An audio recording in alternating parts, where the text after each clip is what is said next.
বাণিজ্য মেলার 11তম দিনে দেখা মিলেছে ভিন্ন একটি স্টলের। মেলার ষষ্ঠ দিন থেকে বিক্রি শুরু করলেও 10 লাখ টাকার বেচা বিক্রি হয়েছে এই স্টলে। প্রায় 40টি জেলের কয়েদিদের হাতে তৈরি পণ্যের স্টলটির নাম কারাপণ্য। আরও জানাচ্ছেন মরিয়ম আজিজ মৌরিন। আন্তর্জাতিক বাণিজ্য মেলায় দেখা মিলে সবচেয়ে আলাদা একটি স্টলের। বাংলাদেশ জেলের আদলে তৈরি করা স্টলটিতে পাওয়া যাচ্ছে কারাপণ্য।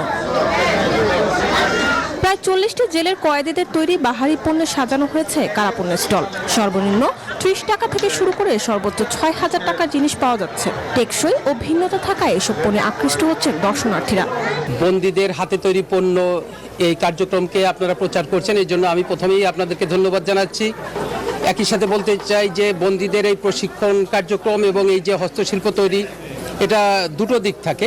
একটা দিক হচ্ছে বন্দীরা প্রশিক্ষণ নেয় এবং এই প্রশিক্ষণটা কারাগার থেকে মুক্তি পেয়ে সমাজে যে কাজে লাগাতে পারে। গুণগত মান খুবই ভালো, তো যারা ক্রেতা আছে এরাও কিনা খুব স্বাচ্ছন্দ্য বোধ করতেছে।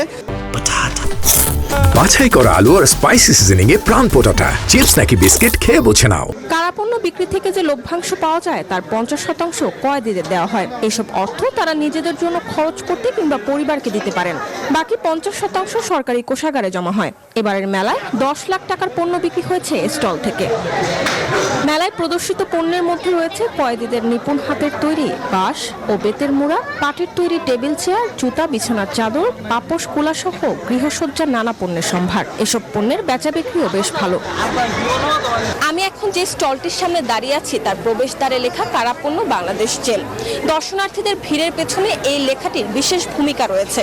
অনেকে এই নাম দেখেই কৌতূহলের বসে এই দোকানে ভিড় করছেন বলে মনে করছেন জেল কর্তৃপক্ষ। বাণিজ্য মেলা প্রাঙ্গণ থেকে মরিয়ম আজিজ মৌরিন, নিউজ 24, পূর্বাচল।